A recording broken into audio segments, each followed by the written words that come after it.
हम अष्टांग योग का जो विचार देख रहे थे उसमें पहले 5 अंगों के बारे में हमने चर्चा की थी। यम, नियम, आसन, प्राणायाम, प्रत्याहार। 5 यम, 5 नियम, आसन, प्राणायाम, प्रत्याहार। कल हमने इंद्रियों के प्रशिक्षण का विषय लेते समय आसन की और एक विशेषता ध्यान से देखी थी कि किस प्रकार आसन करते समय हम अपनी चेतना को, अपनी सजगता को, अपने अवेयरनेस को, अपनी जागृति को, अपने मन के स्वयं को देखने की क्षमता को। हमारा मन 2 काम करता है एक साथ, कम से कम, बहुत सारे करता है, लेकिन 2 तो लगातार चलते रहते हैं, 24 घंटे चलते रहते हैं, आपकी निद्रा के समय भी चलते रहते हैं। मन जो स्वयं का काम करते रहता है, यानी विचार करते रहता है, चिंतन करते रहता है, चिंता करते रहता है, जो भी करता हो, मन के अंदर तुलना की, उसके बाद संस्कारों की प्रक्रिया चलते रहती है सतत। ग्रहण करता है, ग्रहण करने के बाद उसकी तुलना करता है, 2 ग्रहण की हुई चीज़ों के बीच में तुलना करता है, पूर्व में ग्रहण की हुई अपने पास जो जानकारी होती है उस जानकारी के साथ में चित्त में संस्कारित और चित्त में संग्रहित जानकारी के साथ तुलना करता है। तुलना, विश्लेषण, निर्णय आदि सारे काम मन के अंदर एक साथ चलते रहते हैं। इस सारे कामों को हम एक शब्द में कहते हैं विचार करता है। मन क्या करता है? विचार करता है। लेकिन वो विचार करने के साथ साथ उस विचार करने की प्रक्रिया को देखता भी रहता है। इसलिए साक्षी भाव ये मन का एक महत्वपूर्ण काम है। वो अपनी ही साक्ष्य सदैव देते रहता है। इसलिए जब और कोई ही नहीं देख रहा होता है तब आपका मन आपको देख रहा होता है। उस मन के माध्यम से, उस देखने वाले मन के माध्यम से आपका अंतर्यामी, आपके अंदर बैठा हुआ ईश्वर आपकी तरफ ध्यान रखता है। तो ये मन का जो साक्षी भाव है इसको ध्यान रखना बड़ा महत्वपूर्ण है। और इसका जिसको ध्यान रहता है उसको सदैव ये मत परह, जो पिछले श्लोक में, जो कल का हमारा अंतिम श्लोक था 61वां श्लोक, तानि सर्वाणि संयम्य युक्त आसीत मत परह, मेरे साथ युक्त रहो। ये जो मत परह है, ये जो वासुदेव अपने उस ईश्वरीय चेतना के अनुसार जो बात कर रहे हैं, उस चेतना में जो मैं कह रहे हैं, उस मैं के साथ एकाकार जब होने की प्रक्रिया है, वह एकाकार होने की प्रक्रिया इस साक्षीभावी मन के द्वारा बहुत आराम से, सहजता से हो सकती है। और आप नहीं भी करोगे तो ये मन देख ही रहा है, लेकिन उस देखने वाले मन के देखने की प्रक्रिया को देखना, उसका भान रहना, उसको समझना, उसके साथ एकाकार होना, उसके साथ जुड़ना, इसको हम कहते हैं सजगता। इसका मतलब होता है कि हम सजग है। हम अपने शरीर के प्रति सजग नहीं होते, हम अपने मन के प्रति सजग नहीं होते, हम अपनी भावनाओं के प्रति, वाणी के प्रति, अपने इंद्रियों के प्रति। तो ये सजगता बढ़ाने से उनके ऊपर नियंत्रण हो सकता है। ये बात कल हमने देखी थी। तो इसलिए आसन हमको प्रशिक्षण देते हैं कि कैसे इस सजगता को स्थूल से सूक्ष्म की ओर ले जाया जा सके। इस साक्षी भाव को कैसे सदैव ध्यान में रखा जाए, कैसे इसको जागृत रखा जाए। यह साक्षी भाव अवचेतन मन से, रिफ्लेक्सिव माइंड से, अपने मन का जो सहज भाग है, जो अपने आप होते रहता है, जिसके बारे में अपने को ध्यान नहीं देना पड़ता। एक बार जब आप शुरुआत में गाड़ी चलाना सीखते हैं, साइकिल चलाना सीखते, मोटरसाइकिल चलाना सीखते, कार चलाना सीखते, कोई भी गाड़ी चलाना सीखते हैं, तो उस समय आपको बहुत अधिक सजगता रखनी पड़ती है। ब्रेक कहाँ पर है, क्लच कहाँ पर है, गियर कहाँ पर है, गियर बदला कि नहीं बदला। कई बार तो गियर बदलते समय गियर की तरफ देखते हैं, ब्रेक दबाते समय ब्रेक की तरफ देखते हैं, और फिर आगे से ध्यान हट जाता है शुरुआत के दौर में। लेकिन अब जब एक बार आप तैयार हो गए, एक बार आप प्रवीण हो गए, उसके बाद में पता भी नहीं चलता कि कब क्या हो रहा है। मुझे याद है जब मैं 6ठी 7वीं में था तो बड़े आश्चर्य से माँ को देखता था खाना बनाते समय, बड़े आश्चर्य से देखता था। मुझे बहुत अच्छी तरह से याद है, उस समय हमारा किचन इधर हुआ करता था और यहाँ डाइनिंग टेबल रखा रहता था। मैं कई बार शाम के समय या सुबह के समय माँ बड़े जल्दबाजी में सारा खाना बना रही होती थी, ऑफिस में जाने की जल्दी में या ऑफिस से आने के बाद भी हम लोगों की जल्दी में, और सारे जल्दबाजी में काम करते समय माँ की सारी प्रक्रिया को मैं देखता था। और मुझे याद है मैं डाइनिंग टेबल पर अपनी कोहनी रख करके और यूँ ठुड्डी हाथों में रख करके बड़े आश्चर्य से देखता था। और बाद में जब मैंने खुद खाना बनाने का प्रयास शुरू किया तब मुझे पता चला कि जो आश्चर्य मुझे उस समय होता था वो गलत नहीं था। क्या आश्चर्य था? आश्चर्य ये था कि कैसे एक ही समय में रोटी बेली भी जा रही है, उसी के साथ में उसको सेका भी जा रहा है, और सेकने के बाद जब फुलके बना रहे तो उसको बाद में फिर आंच पर भी तपाया जा रहा है, और उसके बाद उसको यदि घी लगाना है तो घी भी लगाया जा रहा है। और ये सब करते समय मेरे को डांटने के लिए भी उनके पास में समय है और डांट भी लगाई जा रही है। ये चारों पांचों काम एक साथ कैसे हो रहा है? और जिस समय मैंने पहली बार रोटी बनाई, मुझे याद है, और रोटी बनाते समय मेरे को पता चला कि वास्तविकता में ये कितना प्रावीण्य का काम है। क्योंकि जिस समय लेटने में ध्यान, जिस समय बेलने में ध्यान देते हैं कि बेलते समय वो गोल बननी चाहिए रोटी, तो वो तवे पर है तो जल जाती है। जो तवे पर है उस पर ध्यान देते तो पता चलता है उसको तो ढंग से सेक लिया, लेकिन उसको सेकते समय यहाँ तो वो वैसे ही पड़ा हुआ है पेड़ा, और उसकी तो रोटी बनी नहीं। दोनों बातों की तरफ भी ध्यान देना कितना कठिन है। और माँ तीनों चारों बातों की तरफ ध्यान देती है। आप सब लोगों को तो आश्चर्य नहीं हो रहा होगा, क्योंकि आप स्वयं रोज इसको करते हैं। लेकिन ये प्रावीण्य पहली बार करते समय जिस सजगता की आवश्यकता थी वो सजगता समाप्त हो गई। ये सारा कुछ यंत्रवत हो रहा है। वो सारे काम करते समय माँ का ध्यान केवल एक ही बात में था, मैंने क्या गलती की और मुझे क्या डांट लगानी है। बाकी सारे काम तो अपने आप हो रहे हैं। ये जो अपने आप होने वाले काम है, ये अवचेतन मन के द्वारा होते हैं। इसके लिए चेतन सजग मन की आवश्यकता नहीं होती। इसलिए हम पूरे समय में अपने इंद्रियों का उपयोग करने में सजग मन का उपयोग करना भूल जाते हैं, और सजगता हमारी समाप्त हो जाती है। इसलिए इंद्रियों पे से हमारा नियंत्रण समाप्त हो जाता है। वह अवचेतन मन के साथ में इंद्रियां बहने लगती है, और फिर इंद्रियों के साथ मन बहने लगता है, और फिर एक पैर फिसल गया तो फिर उसके बाद पूरा ही पूरा डूबने तक वो बचता ही नहीं, उसके अंदर ब्रेक नहीं लगता। फिसल पट्टी के ऊपर किसी का पैर फिसल जाए तो उसके बाद में ब्रेक लगना बड़ा मुश्किल है, वो वाली स्थिति बन जाती है। इसलिए उस साक्षी भावी मन को प्रशिक्षण देना, यानी प्रवीणता के साथ उस साक्षी भाव को जागृत रखना, सहजता के साथ सजगता को जागृत रखना, सजगता के साथ सहजता को बनाना, ये युक्त होने का, ये कुशलता का काम है। कुशल योग युक्त कर्म कुशल कब होता है? जब वहां सजगता और सहजता दोनों साथ साथ होती है। सजगता और सहजता जब दोनों साथ होती है तब उसको कुशलता कहते हैं। सहज तो होना चाहिए, चिंता तो समाप्त होनी चाहिए, ब्रेक लगाते समय ब्रेक की तरफ देखने की आवश्यकता नहीं रहनी चाहिए, लेकिन भान होना चाहिए कि मैं ब्रेक लगा रहा हूं, मैं गियर बदल रहा हूं। वह भान नहीं छूटना चाहिए। हमारे कर्म के प्रति हमारा भान छूट जाता है, इसलिए हमारी इंद्रियों पे से हमारा नियंत्रण चला जाता है। इसलिए वो मत परह, तो वो भोले राम की कहानी बताते हैं ना, साक्षी भाव का कैसे, साक्षी भावी मन को कैसे, एक तो कर्म करने वाला मन, मतलब कर्तृत्व और भोक्तृत्व का अनुभव करने वाला मन, मैं कर रहा हूं इसका अनुभव करने वाला, मैं भोग रहा हूं, ग्रहण करने वाला और कर्म करने वाली, दोनों इंद्रियों के पीछे मन काम करता है। इन दोनों के साथ लिपट करके चिपक करके वो करता है, तभी होता है। बिना मन के चिपके आंखें देख नहीं सकती, बिना मन के अधिष्ठान के कान सुन नहीं सकते, बिना मन के अधिष्ठान के हाथ हिल नहीं सकता, वाणी बोल नहीं सकती।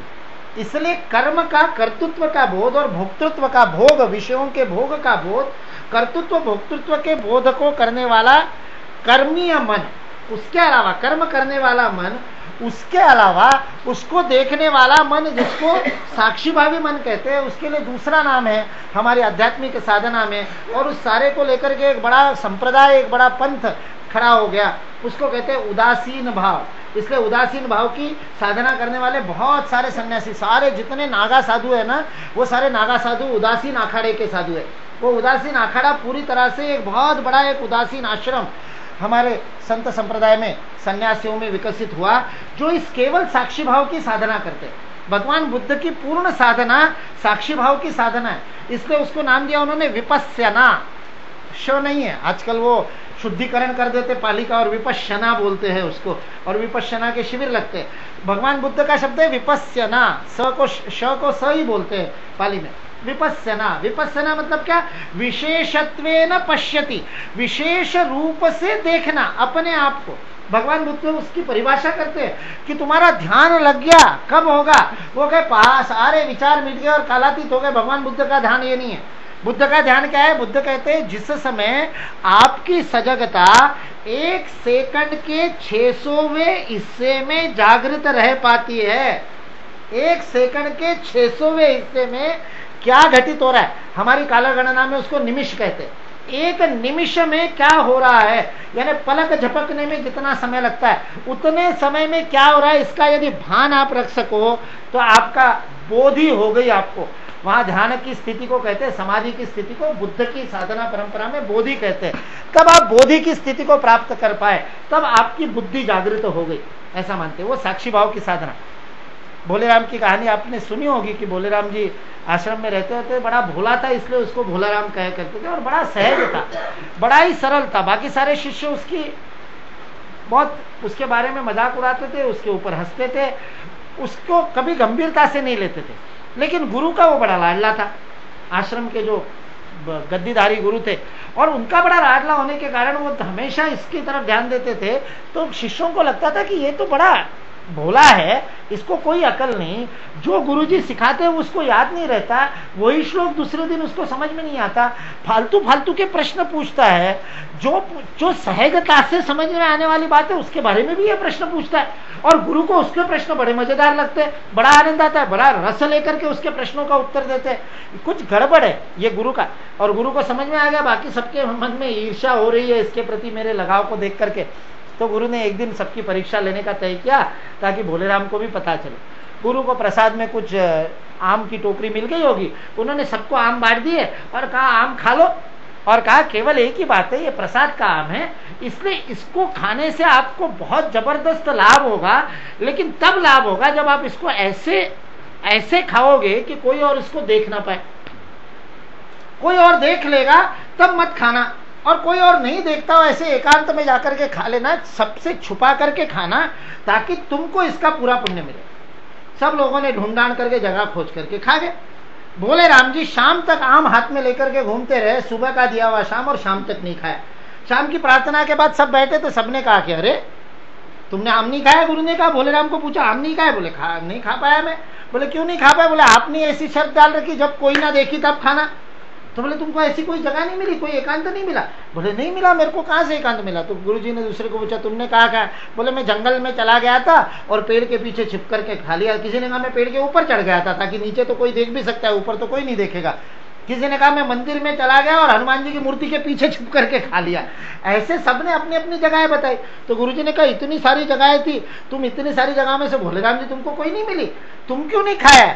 तो भोलेराम जी ने कहा मैं कैसे खाता गुरुजी, मैं जहां भी जाता वहां पर राम तो मुझे देख ही रहा था, जहां भी मैं जाता राम तो मुझे देख ही रहा था, और आपने कहा था कोई ना देखे वहां खाना। अब राम के देखते हुए मैं कैसे खा सकता हूं? भोलेराम की वो निष्ठा को देख करके सारे शिष्यों की आंखें खुल गई। ये साक्षी भाव मत परह तक जा सकता है, ये आत्माराम हो सकता है। जब हम जान लेंगे कि हमारा अंतर्यामी सदैव हमको देख रहा है तो हम अपनी उपपत्ति से कभी च्युत नहीं होंगे। हमको शोभा न देने वाला कार्य हमसे घटित होगा ही नहीं, क्योंकि किसी दूसरे के देखने का प्रश्न नहीं है, ये हमारे ही अंदर से हमारा जो साक्षी भावी मन है वो देख रहा है, उसको देखना है। और उसके द्वारा तानी सर्वाणी संयम्य, उसके द्वारा इंद्रियों का संयम करना है। इसलिए वो अंतरंग योग, आसन प्राणायाम प्रत्याहार के बाद में धारणा ध्यान समाधि, वो इस साक्षी भावी मन का प्रशिक्षण है।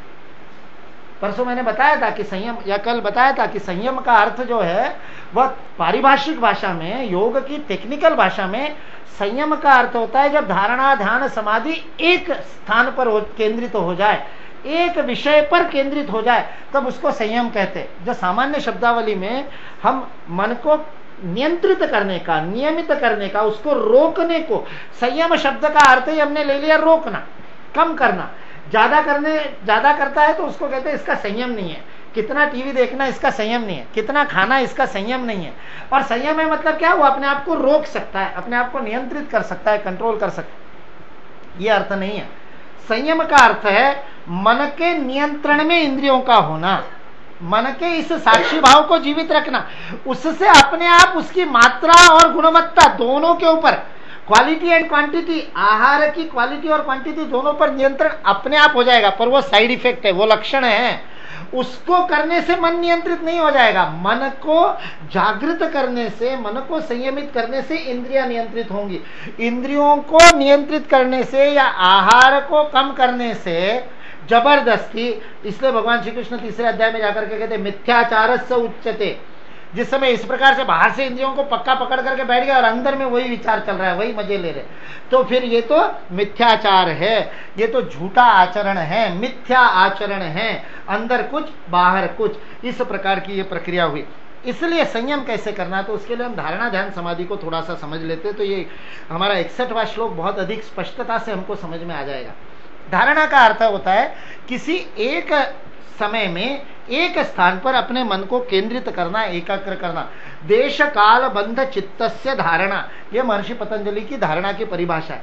जिस समय किसी एक देश मतलब स्थान पर, एक बिंदु पर, एक समय में लगातार मन को एकाग्र कर सके तो उसे धारणा कहते हैं। जितना भी हम कुछ करते हैं, हम जप करते हैं तो वो धारणा है, हम नाटक करते हैं तो वो धारणा है, हम पूजा करते समय अभिषेक करते हैं, अर्चना करते हैं, अथर्व शीर्ष के आवर्तन करते, कुछ भी हम उपासना का काम कर रहे हैं, वास्तविकता में वो धारणा है। यदि हमारा चित्त उसके साथ लगा हुआ हो तो, चित्त कहीं और मैकेनिकली यंत्रवत काम चल रहा है, अभिषेक चल रहा है, तो वो शिव जी तक भी नहीं पहुंचता, हम तक भी नहीं पहुंचता। वो अभिषेक क्यों करना है? उस धारा के ऊपर हमारा मन एकाग्र होना चाहिए। इसलिए उपनिषदों में शब्द प्रयोग किया है। धारणा कैसी होनी चाहिए? तैल धारावत। जिस प्रकार तेल की धारा खंडित नहीं होती, टूट टूट करके नहीं चलती, चाशनी की तार तो टूटती है लेकिन तेल की धारा लगातार चलती है, उस प्रकार से स्मूथली बिना किसी घर्षण के धारणा होनी चाहिए। यह धारणा है। धारणा में 3 घटक होते हैं। कोई एक विषय होता है, उपास्य होता है, आराध्य होता है, इष्ट होता है, जिस इष्ट के प्रति हम धारणा करते हैं। यदि हमारे दृष्टि के द्वारा, हमारे दृकेंद्रिय के द्वारा, चक्षुवेंद्रिय के द्वारा धारणा कर रहे तो अपने इष्ट देव की मूर्ति के ऊपर धारणा करते, मूर्ति को देखते, या मन के अंदर उस प्रतिमा को सामने रखते, या ओंकार की प्रतिमा रखते, या श्री की रखते, स्वस्तिक रखते, विभिन्न प्रकार के श्री यंत्र आदि यंत्र होते हैं। ये सारे यंत्र धारणा के लिए बनाए जाते हैं। घर में रख करके उसके ऊपर तिलक और हल्दी कुमकुम चढ़ा करके और उसको ढक देने से, छिपा देने से उस यंत्र का प्रभाव नहीं होता। टीवी पर देख देख करके खरीदते, तांबे के ऊपर, पीतल के ऊपर मढ़ के लगा देते और इतना उसके ऊपर हल्दी कुमकुम और चंदन चढ़ा देते हैं कि उस यंत्र के अंदर क्या लिखा और उसके क्या आकार है वो तो दिख ही नहीं सकता। यंत्र उस आकृतियों के माध्यम से मन की धारणा को, देश काल बंध चित्तस्य धारणा, इसको करने की क्षमता का विकास करता है। उसके लिए यंत्र है। यंत्र, मंत्र, तंत्र 3 प्रकार से धारणा की जा सकती है। ये तीनों प्रकार है, और भी बहुत सारे प्रकार है। जितने प्रकार से अपना मन काम करता है, मुख्य रूप से 3 प्रकार से मन हमारा काम करता है। 3 मन की काम करने की पद्धतियां है। एक है चित्र के रूप में, प्रतिमा के रूप में। इसलिए प्रकाश मन का एक माध्यम है जिस प्रकाश के माध्यम से मन प्रकाशित होता है। और दूसरा महत्वपूर्ण माध्यम है शब्द, ध्वनि, आवाज, इसके माध्यम से। और तीसरा माध्यम है जो बहुत प्रभावी है। बाकी भी सारे हैं, सूंघना, रसना, ये सब भी है, लेकिन उसमें धारणा करना बड़ा मुश्किल है। कोई अगरबत्ती जला करके उसके सुगंध पे धारणा यदि कोई कर सकता है तो करे, पर बड़ा उसका निरंतरता बने रखना बड़ा कठिन होगा। लेकिन चक्षुवेंद्रिय और श्रवणेंद्रिय से हो सकता है। स्पर्शेंद्रिय की धारणा तो लगभग असंभव है, लेकिन की जा सकती है। हम उसकी धारणा भी करवाते हैं। संजीवनी ध्यान में वही धारणा, स्पर्शेंद्रिय की धारणा करते हैं। वो तंत्र के अंतर्गत आती है, क्योंकि स्पर्श की अनुभूति व्यान प्राण से होती है। प्राण के द्वारा जो धारणा की जाती है वो तंत्र की धारणा है, इसलिए उसको भी किया जा सकता है। लेकिन सबसे सहजता से इंद्रियों के द्वारा की जाने वाली धारणा है शब्द के रूप में या प्रकाश के रूप में। इसलिए सभी प्रकार की उपासना पद्धतियों में, पूजा पद्धतियों में आपको ये 2 चीजें मिलेगी। दीपक के रूप में कुछ ना कुछ दीपक या अग्नि अवश्य होगा। चाहे वनवासियों की जो पूजा पद्धति है जिसमें सूर्य चंद्र की पूजा करते हैं, वनस्पति की पूजा करते हैं, उसमें भी दीपक या अग्नि तो होगा ही। और दूसरा कोई ना कोई ध्वनि का साधन होगा। नगाड़े बजाएंगे, मंजीरे बजाएंगे, घंटी बजाएंगे, कुछ ना कुछ ध्वनि का साधन होगा, क्योंकि ये दोनों बहुत मन को एकाग्र करने के सहज माध्यम है।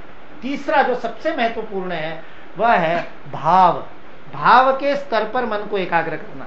इसलिए मन की एकाग्रता, जो धारणा कर सकते हैं वो धारणा प्रकाश के रूप में यानी प्रतिमा के रूप में, चित्र के रूप में, दृश्य के रूप में, अथवा शब्द के रूप में, ध्वनि के रूप में, आवाज के रूप में, या तीसरा भाव के रूप में। ये 3 रूपों में धारणा करना सहज है। जो दृश्य के रूप में की जाती है वो यंत्र है, जो शब्द के रूप में की जाती है वो मंत्र है, जो भाव के रूप में की जाती है वो तंत्र है। ये यंत्र मंत्र तंत्र की साधना के 3 प्रकार है हमारे यहाँ पर, उसके द्वारा की जाती है। यंत्र की जगह मूर्ति के, ये सारी मूर्तियां भी, गणेश का जो रूप है वो अपने आप में यंत्र है, जो चतुर्भुज रूप है विष्णु का वो अपने आप में यंत्र है, जो शिवजी का शिवलिंग है वह भी अपने आप में यंत्र है, और जो शिवजी का ध्यानस्थ रूप है और जो नटराज के रूप में नृत्यमान रूप है या रौद्र रूप है, वो सारे अपने आप में यंत्र है। इसलिए कोई यंत्र आपको पता भी नहीं हो, श्री यंत्र आदि, तो भी इनके ऊपर भी आप धारणा कर सकते। जिसका स्वभाव चित्र के रूप में सोचने का अधिक है, अर्थात जो चित्रकार, डिजाइनर, पेंटर आदि कसीदेकारी में, भरत काम में जिसको बड़ा आनंद आता है, ऐसा जिसका सहज स्वभाव है, वह व्यक्ति यदि ये यंत्र की धारणा करेगा तो सहजता से उसकी धारणा हो जाएगी। किसी का यदि शब्दों के रूप में, ध्वनि के रूप में विचार करते समय भी, जिस समय आप अपने आप को देखिए, आप विचार कैसे करते हैं, चित्र के रूप में विचार करते हैं या विचार करते समय वाक्य बोलते हैं, विचारों में भी वाक्य बोलते हैं, क्या उन वाक्यों में बोल करके आपको तर्क करने पड़ते हैं, आपको दृश्य दिखाई देते हैं? एक बार कभी सोच करके देखिए, सारा मिक्स्ड होता है, लेकिन ज्यादा प्रभावी क्या होता है? किसी विषय पर सोचना है तो इसलिए किसी किसी को लगता है उस पर सोचना है तो वो चार्ट बना करके सोचता है। ये बड़े बड़े जो कंपनियों में भी लोग होते हैं ना, हमारे एक मित्र है, बहुत बड़ी कंपनी चलाते हैं, उनको कोई चीज समझानी हो तो उनको व्हाइट बोर्ड चाहिए, व्हाइट बोर्ड और स्केच पेन लेकर के खट खट खट खट समझा देते, क्योंकि उनकी सोच चित्र के रूप में, वो बिना उसका उपयोग किए बोल करके नहीं समझा सकते चीजों को, बोल करके चित्र नहीं सामने खड़ा कर सकते। जिसका भाव शब्द में अधिक चलता है, जिसका मन शब्द में अधिक चलता है, उसको फिर उसकी जरूरत नहीं होती, उसको पावर पॉइंट प्रेजेंटेशन नहीं चाहिए, उसको व्हाइट बोर्ड नहीं चाहिए, वो बोल करके। कुछ शिक्षक ऐसे होते हैं जो ब्लैक बोर्ड का कभी उपयोग ही नहीं करते, बोल करके ही सारी चीजें समझा देते, क्योंकि उनका मन शब्द रूप में अधिक काम करता है। जो शब्द रूप में अधिक काम करता है उसके लिए जप की साधना, मंत्र की साधना, नाम की साधना, जो चित्र रूप में सोचता है उसके लिए रूप की साधना, यंत्र की साधना, यह अधिक। और भाव तो दोनों में चाहिए, और भाव के ऊपर अलग से साधना भी की जा सकती है। भाव की साधना, भक्त की साधना वो भाव की साधना होती है। ऐसी धारणा, ये धारणा के प्रकार है। अपन जप का उदाहरण लेते हैं क्योंकि वो बड़ी सहजता से समझ में आता है। हम जप करना शुरू करें, मान लीजिए राम राम राम राम राम राम हम जप कर रहे हैं।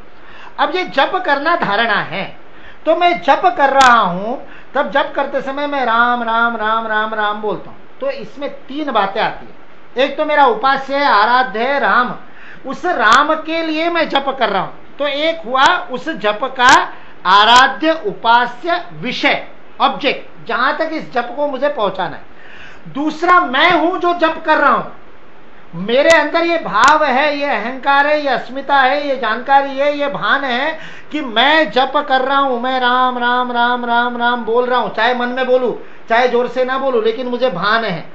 तो एक विषय, एक कर्ता, ऑब्जेक्ट, सब्जेक्ट, राम मेरा उपास्य, उपासना करने वाला मैं, और इन दोनों को जोड़ने वाला जप। ये 3 बातें मिलकर के धारणा होती है। समझ में आ गई? जहां पहुंचना है वो, जो जप कर रहा है वो, जो धारणा कर रहा है वो, जिसकी धारणा कर रहा है वो विषय, ये 2 बातें हो गई। इन दोनों को जोड़ने वाली धारणा की प्रक्रिया। यदि मैं त्राटक कर रहा हूं, यंत्र को सामने रख करके यंत्र के ऊपर टकटकी लगा करके देख रहा हूं, तो त्राटक तीसरी प्रक्रिया हो गई। यदि मैं राम राम राम राम का जप कर रहा हूं, तो जप करना मेरा तीसरा प्रक्रिया मतलब विषय, विषयी और प्रक्रिया, तीनों मिलाकर के धारणा होती है।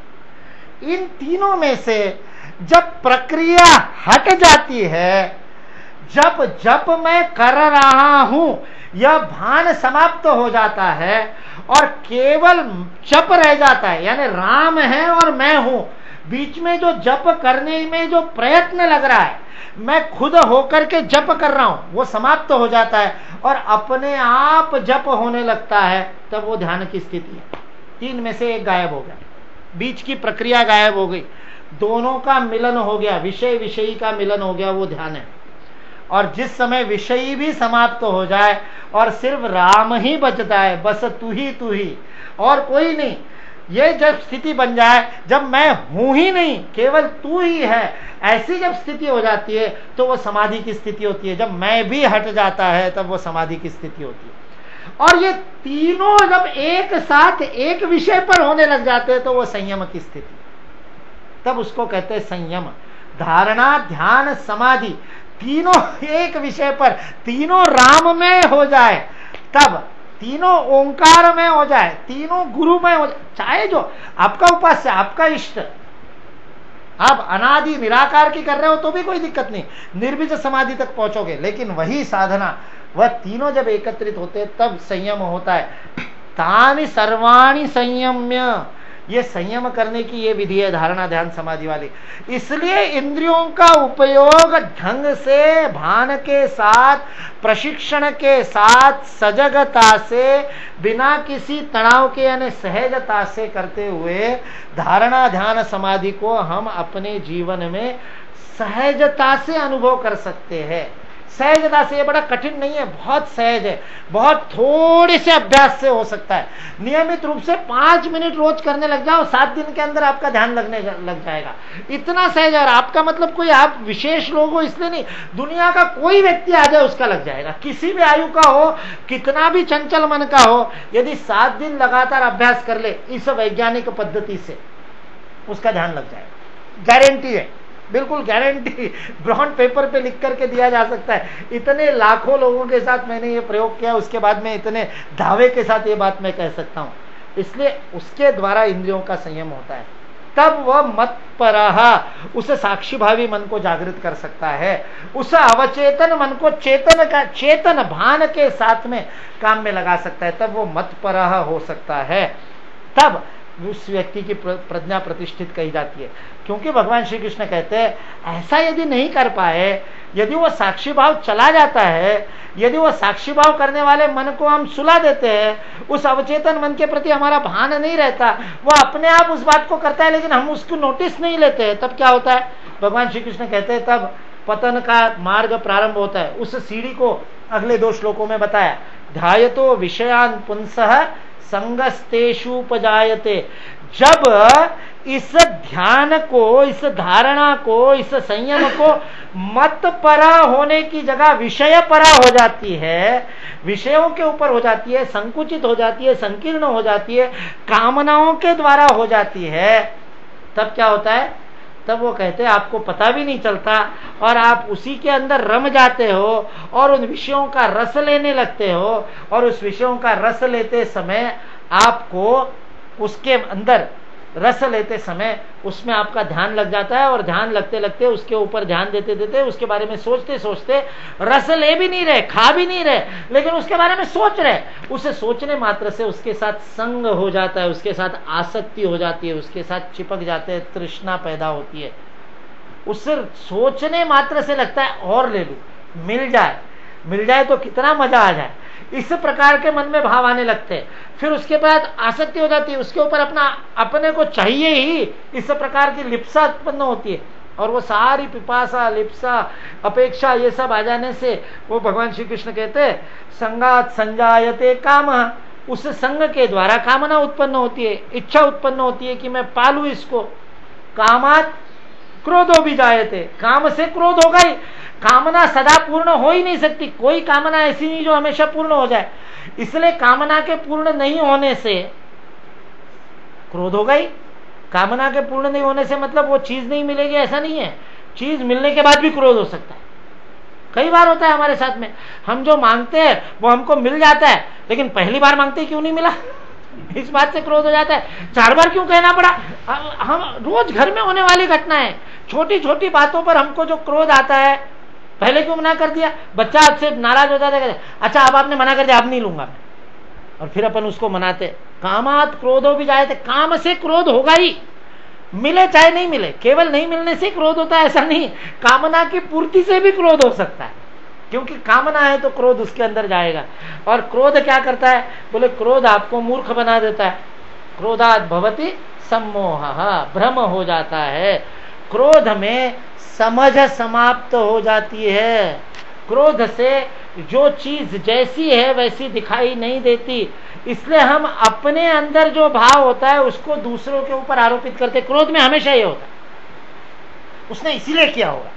अब अपने को पता भी नहीं है, अपन ने पूछा भी नहीं है, अपन ने जानकारी भी नहीं ली, क्योंकि गुस्सा है तो पूछेंगे भी नहीं। अपन अपने मन में चित्र बनाते जाते हैं दूसरे के बारे में कि वो ऐसा है, वो है। क्रोध अपने को सम्मोहित कर देता है, खत्म कर देता है, मूढ़ बना देता है। सम्मोह यानी मूर्ख, जो निर्णय नहीं कर सके, जो भेद नहीं कर सके, वो सम्मोह की स्थिति होती है।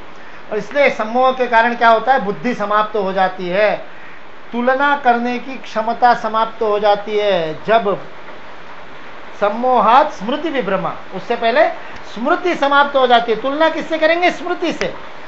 जब सम्मोह होता है, जब सारा धुंधला दिखने लगता है, तब हम अपने अंदर की स्थिति को नहीं देख सकते। अपने अंदर जो स्मृतियां पहले की है, अच्छी बातें भी याद नहीं रहती, जिसके ऊपर गुस्सा आ जाता है उसकी, फिर क्योंकि सम्मोह हो गया, फिर अपने को उसने अच्छा जो किया वो याद नहीं रहता, अपना उसके साथ क्या संबंध था वो याद नहीं रहता, उस वस्तु ने अपने को कष्ट दिया था पिछली बार ये याद नहीं रहता, सामने दिख जाता है। कल शाम को गीता सत्य के बाद में बड़ा सुंदर मौसम हो रहा है, इसलिए क्या करके समोसे लेकर के आए, और बाद में बड़े गरम गरम अच्छे अच्छे समोसे थे तो खा लिए, और खा लिए। बाद में पता चला जब गड़बड़ होने लगी, तब मैंने माँ को कहा, अरे मुझे पता ही नहीं चला, मैंने 4 समोसे खा लिए, पता ही नहीं चला। सम्मोह, पता ही नहीं चला, 4 समोसे खा लिए, पता ही नहीं चलता। मूर्खता हो जाती है। और फिर उसके बाद शाम तक उसका वो 4 समोसे अपना परिणाम दिखाते रहे, रात को सोने के समय तक डकारें आती रही, और क्या क्या क्या। सम्मोह, गिनती भी भूल जाते हैं। स्मृति विभ्रमा, पिछली बार खाया था तब भी दिक्कत हुई थी, गैस की प्रॉब्लम होती है, नहीं फिर भी वो सामने दिख गया, ललचा गया, खत्म। सम्मोह, स्मृति विभ्रमा, स्मृति विभ्रमा बुद्धिनाश हो। उसके बाद तुलना करने की, निर्णय करने की, विश्लेषण करने की क्षमता खत्म हो जाती है। और बुद्धिनाशात, आखिरी शब्द प्रयोग किया, खतरनाक, प्रणश्यति, उसके बाद तो गड्ढे में ही जाते हैं। एक बार फिसल पट्टी पे पैर फिसला तो नीचे पूरी तरह से गड्ढे में जाकर के ही रुकेंगे। इसलिए रोक कहाँ सकते हो, भगवान श्री कृष्ण कह रहे हैं पहली सीढ़ी पर ही रोक सकते हो। ध्यायतो विषयान पुंसा, अपने ध्यान में, अपने चिंतन में, अपने मन में विषयों के बारे में विचार ही नहीं आए। यह स्थिति कैसे होगी, तो उसके लिए ऊपर बताया था मत्परहा। जब मत्परा होंगे उस समय ये नहीं होगा। रामकृष्ण परमहंस इन सारी बातों को बड़ा सहजता से उसका उपाय बताते थे। लोग कहते थे ये तो होता नहीं, क्रोध तो होता ही है, मद मोह लोभ मात्सर्य आदि जो षड्रिपु है वो तो ग्रसित करेंगे, वो तो छोड़ेंगे नहीं। वचनामृत में बड़ा सुंदर प्रसंग आता है। कोई महिला आकर के रामकृष्ण को कहती है, ये सब लोग कहते हैं, बड़े बड़े महात्मा कहते हैं कि षड्रिपुओं को जीत लो, क्रोध मत करो, लोभ मत करो, ये सब तो ठीक है, लेकिन होता तो नहीं है। होता तो ही, रामकृष्ण कहा होता तो ही, बिल्कुल सही है, मुझे भी होता है, गुस्सा तो मुझे भी आता है। अब वो बुढ़िया को बड़ा मजा, माता जी को बड़ा मजा आया, बोले हाँ यार ये बिल्कुल सही बात कही है, इसको, ये परमहंस व्यक्ति, इसको भी गुस्सा होता है तो मुझे होता है, उसमें कौन सी बड़ी बात है, ये तो बढ़िया हो गया, बड़ी सरल हो गई। फिर उसके बाद में रामकृष्ण ने बताया, लेकिन मैं क्या करता हूँ पता है, गुस्सा तो आएगा ही, कामना तो होगी, इच्छा तो आएगी, मन तो मोहित होगा ही, किसी के प्रति आकर्षित तो होगा ही, आकर्षण तो होगा ही मन को, लोभ भी आएगा, किसी के प्रति मत्सर भी आएगा, ईर्ष्या भी आएगी, सब आएगा। लेकिन पता है मैं क्या करता हूं, मद भी आएगा, मैं हूं का भाव भी आएगा, खूब अपने ऊपर अकड़ आएगी, सब आएगा। रामकृष्ण कहे मैं क्या करता हूं पता है, ये सब मैं किसके साथ करता हूं, काली के साथ करता हूं। गुस्सा करता हूं तो काली पे करता हूं, मद करता हूं तो इस बात का करता हूं कि मैं तेरा लाडला हूं, तू मेरे पीछे है, ईश्वर मेरे साथ में, इस बात का मद करता हूं। लोभ किस बात का करता हूं, ज्यादा से ज्यादा समय तू मिलती रहे, सारे षड्रिपुओं को, सारे इंद्रियों को ईश्वराभिमुख कर दो, सारी कामनाओं को ईश्वरा मत परहा। तब उसके ध्यान के समय जब जब विषयों का ध्यान आएगा, तब विषयों के ध्यान के साथ ईश्वर का भी ध्यान हो जाएगा, क्योंकि इंद्रिया ईश्वराभिमुख है, वह ईश्वरार्पित है। इसलिए हिंदू संस्कृति में, सनातन धर्म में किसी बात को नकारा ही नहीं। हमारे यहाँ पर, हमारे यहाँ ये कहा ही नहीं कि तुम बड़े गए गुजरे हो, क्यों तो क्यों तुम शराब पीते हो इसलिए तुम गए गुजरे, नहीं, हमने नहीं कहा। हमने कहा हमारे पास में हमने एक भगवान बना दिया जिसको शराब ही चढ़ाई जाती है, कहे भोग के रूप में शराब चढ़ाओ फिर पियो, ऐसी मस्ती में बाहर में जाकर के मत पियो, भगवान का प्रसाद बना करके पियो। काम को भी हमने त्याज्य नहीं कहा, हमने कहा उसको भी उपासना का माध्यम। इसलिए सारे खजुराहों के मंदिरों पर और यहां पर जब काम के चित्र लोगों को आकर के देखते पता ही नहीं चलता। हमने पूरा काम का शास्त्र बना दिया वात्सायन ने, क्योंकि हमने कहा उसका भी उदात्तीकरण, वह भी ईश्वराभिमुख, वह भी ईश्वर के प्रति, उस समय भी ईश्वर का भान हो। यदि आप कुमार संभव को पढ़ेंगे तो उसमें जो शिव और पार्वती के प्रणय के दृश्य कालिदास ने लिखे हैं, वो श्रृंगार रस का वो काव्य यदि आप पढ़ेंगे तो कुछ नहीं, आज की कोई पिक्चर उसके सामने झक मारती है। इतना अद्भुत और इतना डिटेल में, इतना विस्तार से उसका वर्णन है। किस लिए? जब मैं कन्याकुमारी में पढ़ रहा था तो मैंने कालिदास को पूरा पढ़ डाला कन्याकुमारी की लाइब्रेरी में। जब 2.5-3 महीने में वहां पर ट्रेनिंग के लिए था तो मैं पढ़ता तो रहते ही हूँ, तो वहां पर मैंने कहा अब यहाँ कालिदास को पढ़ा जाए। वहां हमारे मामा जी है अंगिरस जी, वो संस्कृत के विद्वान है। जब वो पढ़ा, बाकी सारी चीजें पढ़ते समय तो ठीक था, रघुवंश में सब में श्रृंगार तो थोड़ा थोड़ा सब में है, मेघदूत में तो है ही, लेकिन सबसे ज्यादा कुमार संभव में, और जबरदस्त, इतना खतरनाक है जिसका मैं वर्णन नहीं कर सकता, शिव और पार्वती के बीच का। और जब वो मैंने पढ़ा तो मैंने मामा जी को जाकर के बताया, मैंने कहा मामा जी ये क्या नाटक है, ये कालिदास को क्या हो गया, ये कालिदास तो बिल्कुल ही खतरनाक निकला, ये तो वात्सायन से भी ज्यादा खतरनाक है। ऐसा करके जब मैंने कहा तो मामा जी ने कहा अरे तुम समझे नहीं, ये इसलिए है कि व्यक्ति को भोग करते समय भी शिव जी का ध्यान आ जाए। हमने हर बात का उदात्तीकरण किया, सारी इंद्रियों को ईश्वराभिमुख करने का बता दिया, हर चीज को, रसना को ईश्वराभिमुख करो, भोग करो, धूप दीप जलाओ, अपने घ्राणेन्द्रिय को ईश्वराभिमुख करो, स्पर्श, हर चीज को हमने, चंदन लगाते हैं, चंदन का तिलक करते, चंदन किस लिए, हमारी स्पर्शेंद्रिय का, वह ठंडा लगता है ना उसको लगाने के बाद में शीतलता का अनुभव होता है, वह स्पर्शेंद्रिय का, त्वगेंद्रिय को ईश्वराभिमुख करने का काम करती है। इसलिए कभी स्पर्श आपको अच्छा लगे तो ईश्वर का भान हो जाए, जो हो उसमें ईश्वर का भान हो जाए। पाश्चात्य जो विचार है, बाइबल का जो विचार है, जिसमें ईश्वर को क्रिएटर के रूप में देखा जाता है, हिंदू धर्म में ईश्वर को क्रिएटर के रूप में नहीं देखा जाता, वो क्रिएशन भी है, वो क्रिएटर है तो साथ में क्रिएशन भी है, वह स्वयं ही प्रकट हुआ है प्रत्येक रूप में। इसलिए वो कोई अलग से बनाने वाला नहीं है कि 6 दिन बैठ करके उसने दुनिया बनाई और 7वें दिन छुट्टी ले ली, यह हमारी संकल्पना नहीं है, वहां क्रिएटर है। इसलिए वहां भी इस बात को बताते हैं कि हर चीज में ईश्वर को देखो, लेकिन वो कैसे बताते हैं, वो कहते हैं कि जब गुलाब का फूल सुंदर आपको दिखाई दे तो उस सुंदर फूल को देखते ही ये सोचो कि इस सुंदर फूल के, इतना सुंदर फूल है, उस फूल में मन को मत जाने दो। बाइबल कहता है, ईसा मसीह कहता है, उस फूल को देखते ही उस फूल को बनाने वाले को याद करो, जिसकी रचना इतनी सुंदर वो कितना सुंदर होगा। ये बाइबल का कथन है। बाइबल कहता है कहीं भी जहां सौंदर्य दिखे उस सौंदर्य से उसके निर्माता की ओर जाओ। भारत में निर्माता की बात ही नहीं है, हमारे यहां तो कहा सौंदर्य ही उसके कारण है। विभूति मत सर्वम, जहां आता है भगवद गीता के 11वें अध्याय में, पूरा विभूति योग का अध्याय,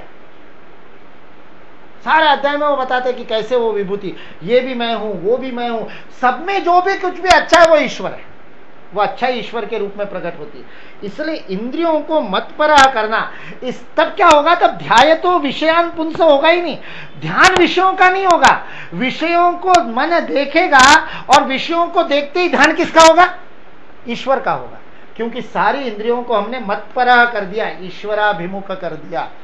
यह हमारे यहाँ की प्रक्रिया है, यह हमारी पूजा की उपासना पद्धति। इसलिए हम षोडशोपचार से पूजा करते हैं, सारे उपचार करते हैं, भगवान को नहलाते हैं, भगवान को पोछते हैं, उनको तांबुल भी खिलाते हैं, भोग चढ़ाते हैं, उसके बाद में तांबुल भी खिलाते हैं। सारा जो जो हम अपने साथ में करते हैं वो सब भगवान के साथ करते हैं। क्यों?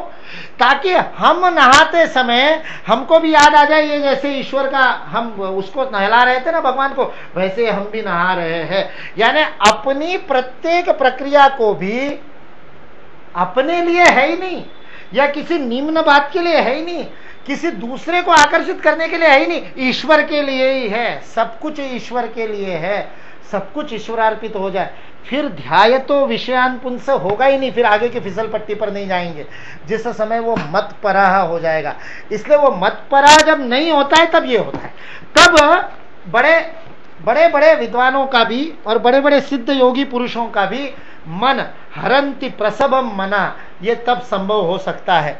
इसलिए उसको मत पराह नहीं करोगे तो बुद्धिनाशात प्रणश्यति तक तो पहुंचना ही है। मत परा करने का सबसे सरल मार्ग रामकृष्ण परमहंस ने कहा, जो भी करना है भगवान के प्रति करो। लोभ करना है, प्रेम करना है, ईर्ष्या करनी है, क्रोध करना है, झगड़ा करना है, कहीं काली से करो ना झगड़ा। क्यों आपस में लड़ते हो? क्यों दूसरे से लड़ते हो?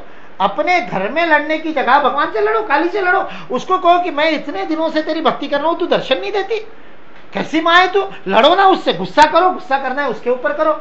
इस प्रकार ठाकुर ने जो हमको मार्ग दिखाया रामकृष्ण परमहंस ने, इंद्रियों को भी मत पराहा जो करना है, वो भगवान श्री कृष्ण यही कह रहे, सारी इंद्रियों को, कर्मेंद्रियों और ज्ञानेंद्रियों को ईश्वराभिमुख कर दो। यह ईश्वराभिमुख इंद्रिया ही मत परा है। यही इंद्रियों के नियंत्रण का, नियमन का, संयम का माध्यम है। तब हमारा सारी धारणा, ध्यान, समाधि ईश्वराभिमुख हो जाएगी। हर कर्म ईश्वराभिमुख हो जाएगा, हर काम में ध्यान लग जाएगा, तब कर्मयोग हो जाएगा। ऐसा स्थित प्रज्ञ हम बने। जब क्रिएशन की बात आई गई है तो दो प्रश्न कृष्णराव ने दिए हैं, तो उसका भी अपन अभी वो चर्चा आ गई, इसलिए उसकी अभी चर्चा कर लेते हैं। प्रश्न पूछा है कि सब में यदि भगवान है ही और उस एक का ही यह प्रगटीकरण है, एको हम बहुश्याम, तो फिर सबकी बुद्धि अलग अलग के क्यों कही जाती है? मतिर भिन्ना ये कहा जाता है कि प्रत्येक की मति अलग अलग है, ये क्यों कहा जाता है? तो ये तो गड़बड़ हो गई ना। सब में भगवान है तो फिर कोई अलग सोचता है, दूसरा अलग सोचता है, ऐसे कैसे होगा? नहीं, इसमें कोई भेद नहीं है। ये वास्तविकता में एक ही बात है। हमारा ये एकत्व ही विविधता के रूप में प्रकट होता है। एकत्व को प्रकट होना होगा तो वो एकत्व ही रहेगा, तो प्रकट ही नहीं हो पाएगा।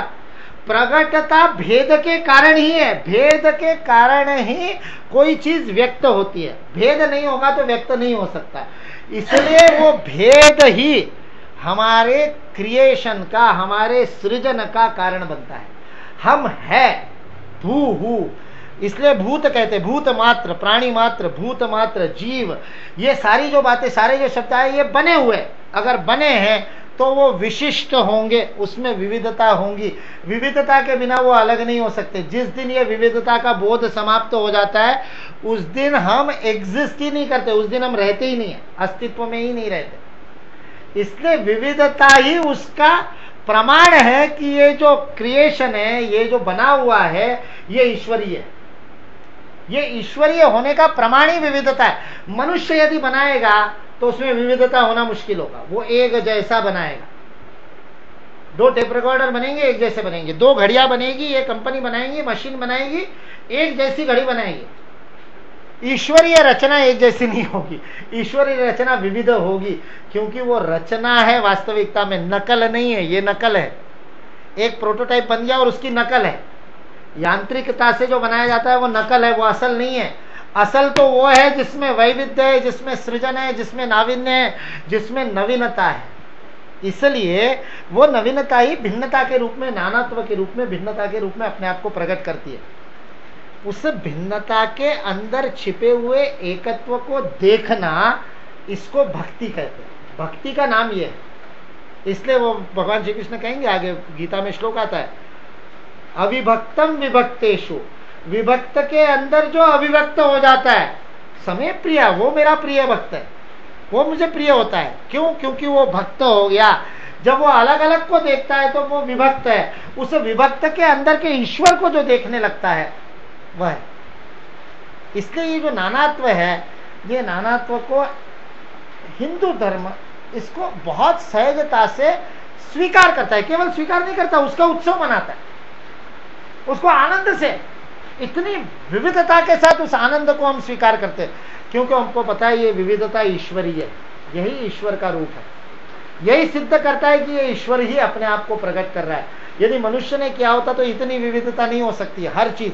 इसलिए हमारे यहाँ कला में इसका प्रयास किया जाता है। मैं बीकानेर में था तो बीकानेर में गालीचे बनाने वालों के पास गया था। जो ऊन के गालीचे बनाते हैं ना, छोटे छोटे बच्चों को सिखाया जाता है। ट्रेडिशनली सिखा रहे, कितने वर्षों से सिखा रहे।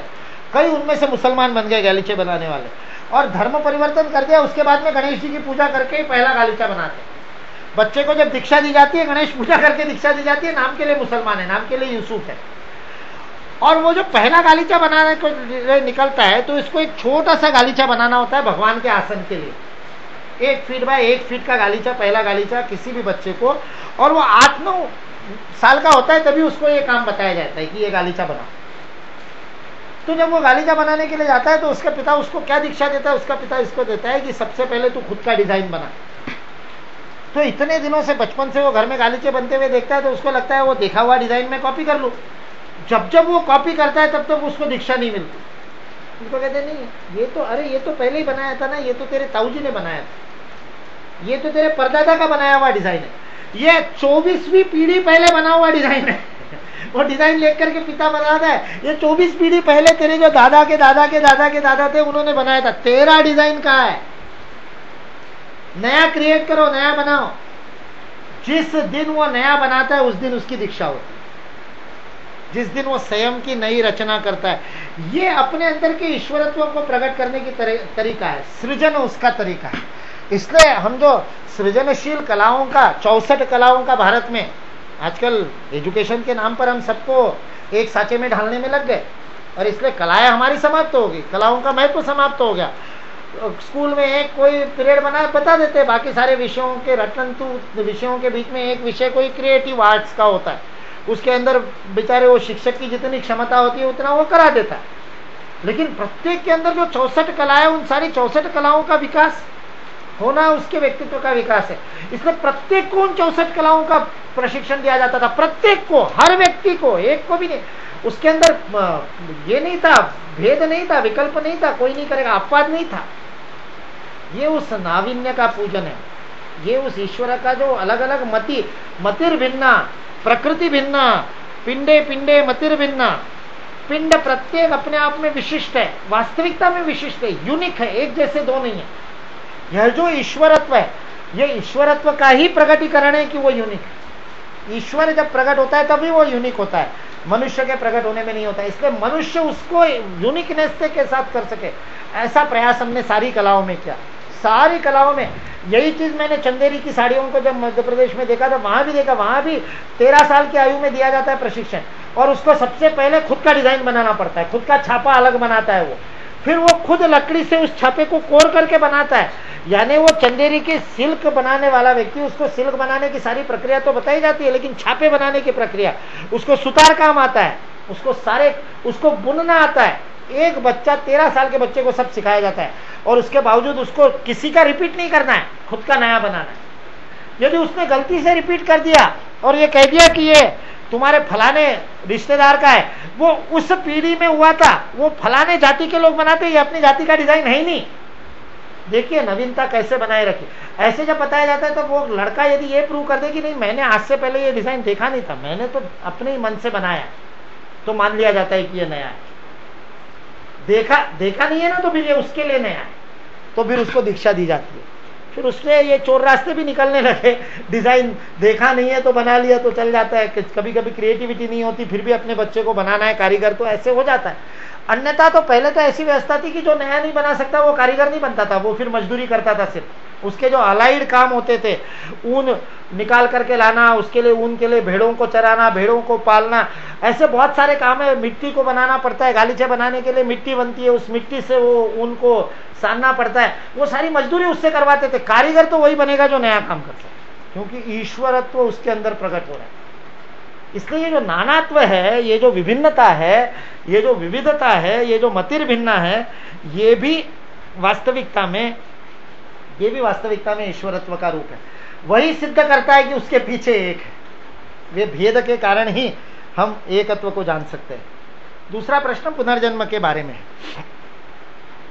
आपने लिखा है आत्मा का पुनर्जन्म होता है, लेकिन वास्तविकता में आत्मा का नहीं होता है। यदि आत्मा से मिला जुला शब्द ही प्रयोग करना है तो जीवात्मा का होता है, ऐसा अपन कह सकते हैं। वास्तविकता में पुनर्जन्म होता है सूक्ष्म शरीर का। हमारा जो सूक्ष्म शरीर होता है, वो सूक्ष्म शरीर स्थूल शरीर को धारण करता है, और जब मृत्यु होती है तब सूक्ष्म शरीर स्थूल शरीर को छोड़ता है। सूक्ष्म शरीर जब स्थूल शरीर को छोड़ता है तो उसे मृत्यु कहते हैं, और उसके बाद वो 13 दिनों तक उसके आसपास रहता है। इसलिए 13 दिन के उपचार हमारे यहाँ पर बताए, 13 दिन का सूतक बताया। 13 दिन तक वो सूक्ष्म शरीर जो है, वो स्थूल शरीर जहां पर रहा है, जो उसको अच्छा लगता था, जो लोग उसको अच्छे लगते थे, जो उसकी कामनाएं थी, जो वासनाएं थी, जो उस सूक्ष्म शरीर में अभी भी विद्यमान है, उसके चित्त में अभी भी उसके संस्कार विद्यमान है, वो सूक्ष्म शरीर में वो चित्त जाता है उन संस्कारों को लेकर के, इसलिए वो 13 दिन तक वहीं पर आसपास रहता है।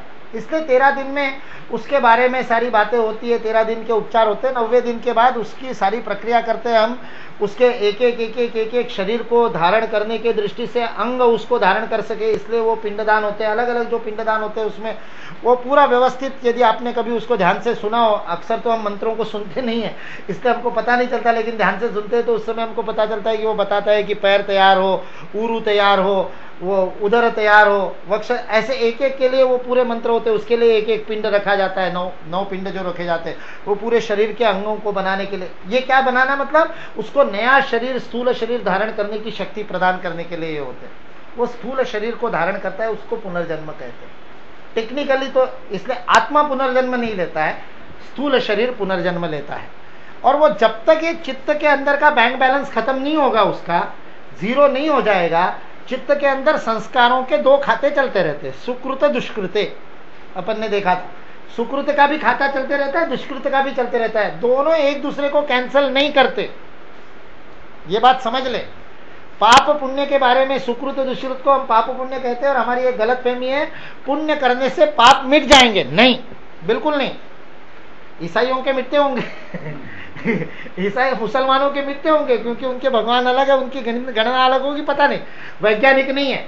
वैज्ञानिक जो सनातन धर्म कहता है वो कहता है पापों का फल अपने आप भुगतना पड़ेगा, उसके लिए सजा भुगतनी पड़ेगी, पुण्य के लिए तुमको मजे लेने पड़ेंगे, दोनों करना पड़ेगा।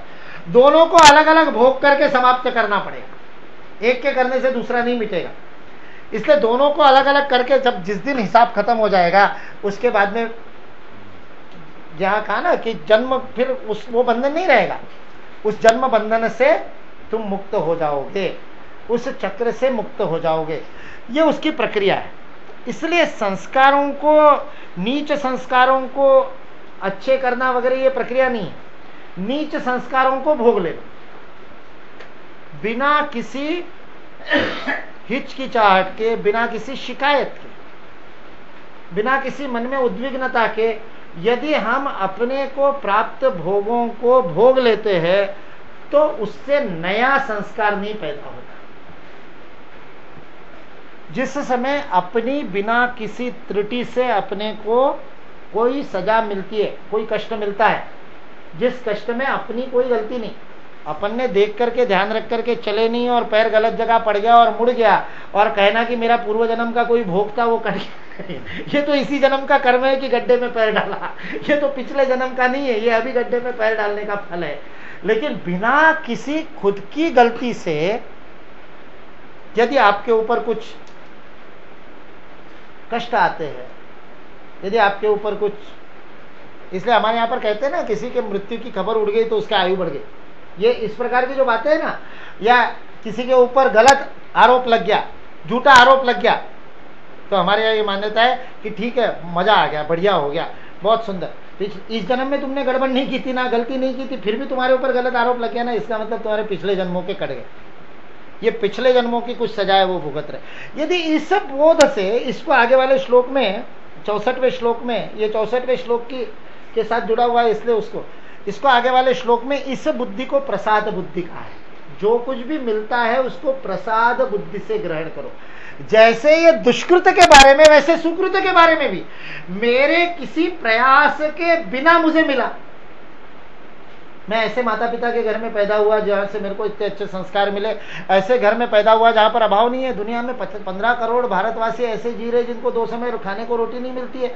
हमको ऐसे घर में जन्म मिला जहां पर हमको खाने के कभी लाले नहीं पड़े, हमने जो मांगा वो मिल गया, साइकिल मांगी उस दिन साइकिल मिल गई, गाड़ी मांगी उस दिन गाड़ी मिल गई, ऐसे कभी कपड़े का कमी नहीं पड़ी।